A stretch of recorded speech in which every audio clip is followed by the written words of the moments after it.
It'll be a victory lap for women's soccer head coach John Hedlund next season, as he announced 2026 will be his last year at the helm before retiring. Hedlund is the winningest coach across all sports in North Texas history, winning 16 conference championships in his 31 years with the team. He is one of just 4 Division I coaches ever to record 30-plus consecutive winning seasons, only one of 2 to do so at the same university. The Plano native has definitely left his mark on UNT athletics and hopes to notch his first title in the American Conference before he's done. With the recent carousel of coaching changes, a national debate has arisen on the NCAA's timeline of moves to be made. Eric Morris says it needs to be addressed, and there's no one that it hurts more than the next generation of collegiate athletes. There's currently a lot of moving and shaking with head coaching positions throughout college football, but a decision made by the university's Board of Regents yesterday is trying to keep Eric Morris out of it. The Board of Regents unanimously voted to amend and extend the head coach's contract in their special called meeting Monday morning, meaning the athletic department can now try to finalize the deal. Morris agreed to an extension throughout the 2029 season earlier this year, guaranteeing him just shy of $1.5 million annually. Further information about the contract negotiations has not yet been disclosed, but there's no doubt Morris will try to keep it after the team's season far this year. I'll be back later in the show with a preview and a whole lot more. Back to you at the desk. Thanks, guys. Yes, the win over Navy keeps the Mean Green in the hunt for a conference title. I'll break it down further next. Plus, I've got an in-depth look at the UNT men's basketball team and more after the break. Stay with us. Running back Caleb Hawkins earned the title of the 2025 American Conference Rookie of the Year as of noon today.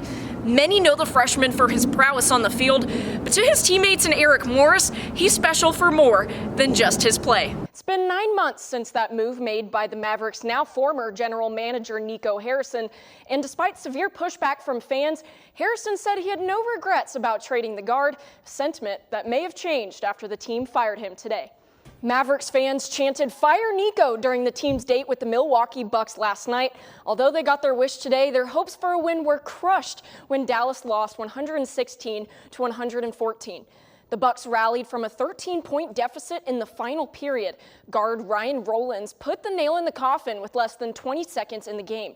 He drove to the net for a layup that put Milwaukee ahead for good.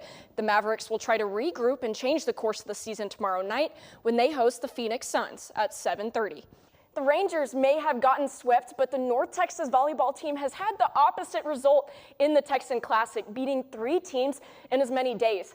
Middle blocker Laura Donafungi led the charge for the Mean Green, earning her the Most Valuable Player award of the tournament. Her 12 total blocks and 24 kills helped extend the longest winning streak across all UNT sports since 2018. The Mean Green now look ahead to their first opponent in the American Conference this season. They'll face the Charlotte 49ers at 6 p.m. Friday, September 26th in their second home game of 2025. As you hear live music surrounding Big Tex and buzz from carnival games at the State Fair of Texas, there's 2 sounds that trump the rest.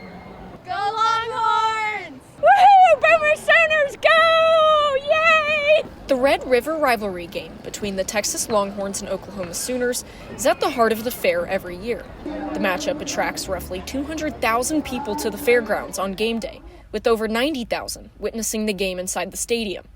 As one of the most anticipated college football games every year, fans are drawn to the event for more than just the action. I feel like since everything, there's a lot of bad things happening in the world right now, I feel like this is like a place that we can come together and just communicate and have fun. In 2024, it was reported that 80% of U.S. adults believed Americans were greatly divided on key values. When it's October in Dallas, however, everyone can come together over the big game, the only division being whether you're a Longhorn or a Sooner. There couldn't be anything better than uniting us through sport. I mean, sport is the best, and you're right. If we need anything to help us all get together now, it's just the most divided. It's crazy. Yeah. Now is the time. Now's the time for unity. Sports it's such a just like bringing together, just rooting on, just kind of being in the passion together. It's great. Over 65% of U.S. adults reported feeling connected to their community because of sports in 2023. Dr. Karen Gregg, a sociology professor at the University of North Texas, says the Texas OU game is a prime example of the power sports have in shaping our culture. Historically, as sports have been introduced and we've integrated society, it has been a vehicle that reduces prejudice and discrimination among people. The gates to the Cotton Bowl may have drawn to a close after this year's matchup, but for fans, the meaning behind it lasts long after the final whistle. They're a very important aspect of people's identities, and how they live their life. They're an important part of our health and how we take care of ourselves throughout our life course, right? Sports are everywhere in society. For NTTV Sports, I'm Haylie Stum. A new era of UNT men's basketball has begun with one of 6 rosters nationwide that returns 0 scholarship or walk-on players, along with the fresh coaching staff. The program hopes to not only continue its winning tradition, but also to take it one step further.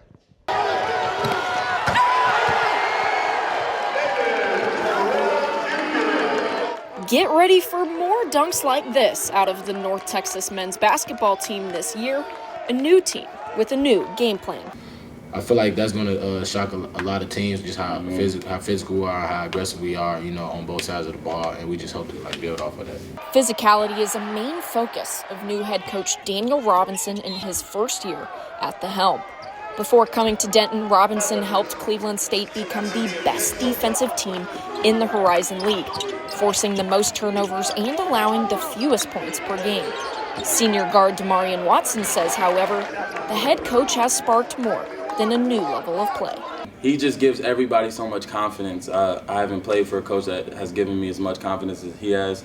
And then he's always telling us to stay together no matter what, no matter what adversity we're facing. So it's really just a unique experience being coached by him. The team's confidence was evident in their exhibition win at the Super Pit on Wednesday. A belief in one another they hope will make this season a slam dunk. One of the biggest things that we talk about is playing for the guy next to you. And so, the buildup of that has been pretty strong the last few weeks. And so for them to come out tonight and our energy to start the game was real. It was real. And so I think we've got a lot to build on, so I'm excited about that.